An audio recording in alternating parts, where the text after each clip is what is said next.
1978 সালের 1 সেপ্টেম্বর বাংলাদেশের রাজনীতিতে জন্ম নেয় এক নতুন শক্তি, বাংলাদেশ জাতীয়তাবাদী দল বিএনপি। শহীদ রাষ্ট্রপতি জিয়াউর রহমানের হাত ধরে শুরু হয় এই পথ চলা।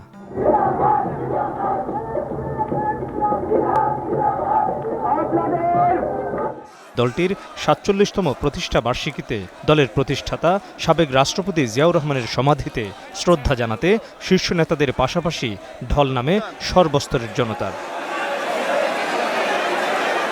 প্রেসিডেন্ট জিয়ার সাহসী সিদ্ধান্তে বাংলাদেশের মানুষ বহুদলীয় গণতন্ত্রের পথে হাঁটার সুযোগ পায় এমন দাবি করে বিএনপি মহাসচিব বলেন, ভবিষ্যতে বাংলাদেশের রাজনৈতিক সংস্কৃতি আমূল বদলে দিতে চায় বিএনপি।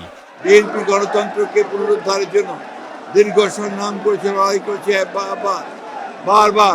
বারবার চেষ্টা করা হয়েছে বিএনপিকে ধ্বংস করে ফেলবার, কিন্তু বিএনপি ফিনিক্স পাখির মতোই প্রতিবার এই আদর্শকে নিয়ে, জিয়াউর রহমানের আদর্শকে নিয়ে, খালেদা জিয়ার আদর্শকে নিয়ে জেগে উঠেছে। 31 দফা কর্মসূচি প্রবর্তনের মধ্যে দিয়ে বাংলাদেশের রাজনীতিতে সম্পূর্ণ আমূল একটি পরিবর্তন আনার ব্যবস্থা করেছে। জাতীয়তাবাদ, গণতন্ত্র, মানুষের মুক্তির অঙ্গীকার নিয়ে যাত্রা শুরু করা বিএনপি ৪৭তম প্রতিষ্ঠা বার্ষিকী পালন করছে। নানা চড়াই উতরায় পেরিয়ে আসা দলটির সামনে একমাত্র চ্যালেঞ্জ মানুষের ভোটাধিকার ফিরিয়ে দিয়ে গণতন্ত্র পুনরুদ্ধার করা।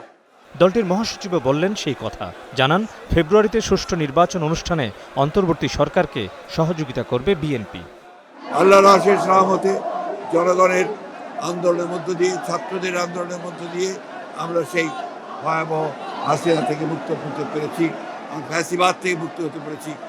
এখন যে চ্যালেঞ্জ আমাদের সামনে রয়েছে, সেই চ্যালেঞ্জ হচ্ছে আগামী ফেব্রুয়ারি মাসে, 26শে ফেব্রুয়ারি মাসে যে নির্বাচন অনুষ্ঠানের কথা আছে, সেই নির্বাচন অনুষ্ঠান সুষ্ঠুভাবে করার সর্বত্র সহযোগিতা করা, সাহায্য করা। ভবিষ্যতে রাষ্ট্র ক্ষমতায় গেলে তারেক রহমানের নেতৃত্বে রাজনৈতিক ও অর্থনৈতিক পরিবর্তনের মধ্য দিয়ে দেশ সমৃদ্ধির দিকে এগিয়ে যাবে বলেও প্রত্যয় ব্যক্ত করেন বিএনপি মহাসচিব। তারেক রহমানের নেতৃত্বে বাংলাদেশে বিএনপি একদিকে রাজনৈতিক পরিবর্তন ঘটাবে, অন্যদিকে অর্থনৈতিক প্রবৃদ্ধি ঘটাবে।